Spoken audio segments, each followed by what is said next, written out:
Olá, meus queridos irmãos e irmãs, mais uma vez estamos aqui juntamente com vocês em mais um sábado para juntos fazermos o resumo, o encerramento da lição 11 e fazermos a introdução então da lição 12.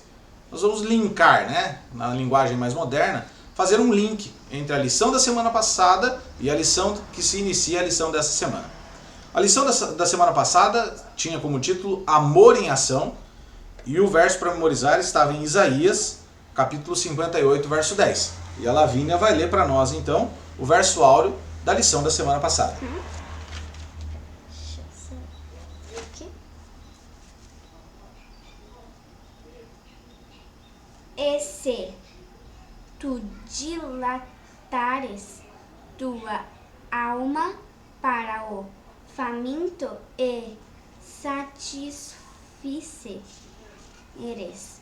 a alma aflita, então tua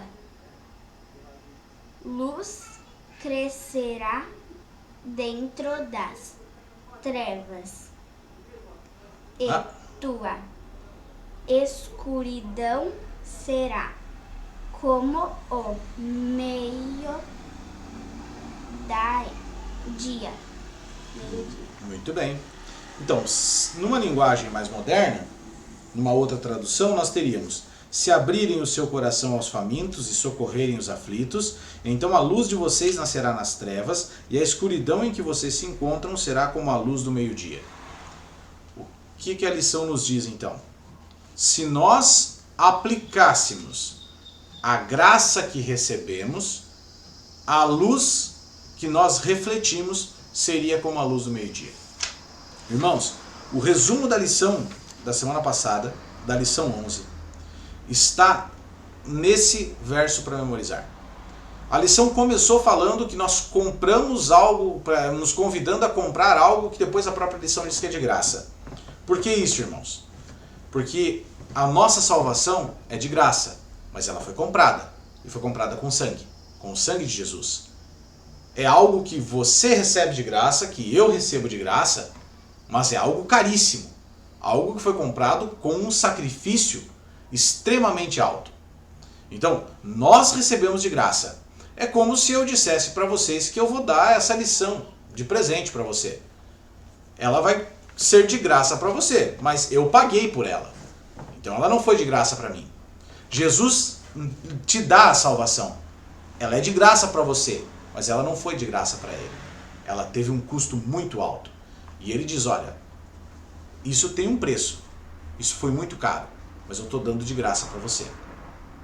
E a lição termina com um raciocínio muito simples, que é Deus dizendo para nós, o que eu dei de graça para você, eu quero que agora você use para com os outros. A misericórdia que eu tive com você, o perdão que eu te dei de graça, a salvação que eu te dou de graça, eu quero que você passe isso adiante, que você transmita aos outros. Mas não basta você transmitir apenas com palavras. Eu quero que você transmita com ações. Eu quero que você seja misericordioso. Eu quero que você veja alguém com fome e você alimente essa pessoa. E quando ela estiver bem alimentada, você fale de mim para ela. É isso que Jesus está pedindo. Que a mesma graça com que ele nos tratou, ele quer que nós tratemos aos outros filhos dele. Ele quer que a gente deixe de ser indiferente aos males que o pecado causou ao mundo. É isso que Deus nos pede. E ele finaliza falando do sábado. A lição termina falando do sábado. Irmãos, o sábado é um tema presente em toda a Bíblia. É impressionante como as pessoas ignoram o sábado na Bíblia, mas ele está presente de capa a capa. Deus constantemente dizendo, faça, faça, faça. A salvação é de graça, mas você tem que demonstrá-la em ações. E uma dessas ações é o sábado, porque o sábado é a forma prática que nós temos de reconhecer a Jesus como nosso Criador. Quando nós guardamos o sábado da forma que Ele manda nós guardarmos, Ele está dizendo, eu sou o Criador e por isso você guarda o sábado. E nós estamos dizendo em resposta, o Senhor é o nosso Criador e por isso nós guardamos o sábado. E essa lição traz um alerta muito importante, irmãos. O nosso sábado tem que ser traduzido em ações. Em época de pandemia está muito difícil, muito complicado. Mas logo, logo, Deus vai providenciar que isso passe. E quando isso passar, nós vamos voltar a fazer do sábado um dia para demonstrarmos o amor de Deus, fazendo o bem no sábado. E é com esse pensamento que nós terminamos a lição 11, lembrando que Deus é o nosso Criador, e o título da lição 12 fala justamente disso, que o Criador se tornou o desejado de todas as nações. O Criador, o mesmo que criou os céus e a terra, o mesmo que disse haja luz e houve luz, veio a essa terra para morrer por cada um de nós. E aí então nós vamos ver o verso para memorizar da lição 12, que está lá em Isaías, no capítulo 60, verso 3. E a Lavínia novamente vai ler para nós então Isaías capítulo 60, verso 3. E os gentios virão para a tua luz e reis para o brilho de teu levantar. Então, numa tradução um pouco mais moderna, as nações se encaminham para a sua luz, ó Jerusalém, e os reis são atraídos para o resplendor do seu amanhecer. O tema central da próxima lição, da lição da próxima semana, é a ação de Jesus. Como o desejado de todas as nações vai ser o amanhecer, vai ser a luz. Como ele vai ser o tema central de todo o Evangelho. Os reis são atraídos para o resplendor do seu amanhecer. A lição da próxima semana, ela começa falando sobre os efeitos do pecado e quem é perdoado. São dois títulos interessantes para os dias de domingo e segunda-feira. O tema central da lição da próxima semana começa dizendo: o pecado causa separação entre Deus e o homem. Nós fomos separados de Deus pelo pecado. Aquele contato direto que o homem tinha com Deus, que Adão e Eva tinham com Deus, foi terminado, foi encerrado, foi impedido por causa do pecado. Então, a partir do momento que o pecado entrou no mundo, nós perdemos o privilégio de ter contato direto com Deus.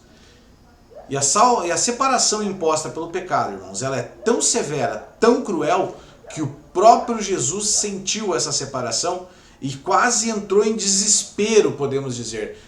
Ele chega a exclamar na cruz: Deus meu, por que me desamparaste? Porque foi o único momento em toda a eternidade que as três pessoas da divindade estiveram separadas.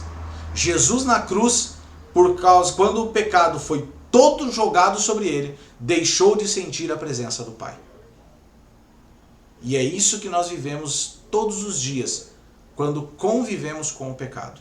Ao vivermos em pecado, nos colocamos cada dia mais distantes do Pai. E para introduzirmos a lição da semana que vem, igual vocês vão ver isso ao estudar a lição diariamente, um dos temas básicos da lição, uma das mensagens que a lição nos traz, é que a lei não salva ninguém. Nós não somos salvos pela lei, nós somos salvos pela graça, e você já sabe disso. Mas então para que serve a lei? A lei serve para uma coisa muito importante. Meus queridos, a lei mostra para mim e para você o quanto nós estamos vivendo em pecado. É a lei que mostra o meu e o teu pecado. Se nós não tivéssemos a lei para funcionar como um espelho, nos mostrando o quanto nós estamos em pecado, como nós saberíamos o quanto nós precisamos da graça? Nós somos salvos pela graça, mas é a lei que nos mostra o quanto nós precisamos da graça. A lei é como se nós estivéssemos num dia de inverno extremamente frio e Jesus viesse para nós e nos estendesse um cobertor. Mas nós olharíamos para ele e diríamos: não, Jesus, muito obrigado, não preciso desse cobertor, estou muito bem aqui. E ele iria dizer: não, mas você está com frio, está muito frio ali fora. E você diria: não, eu não estou sentindo frio. Como eu não estou com frio, não preciso do cobertor.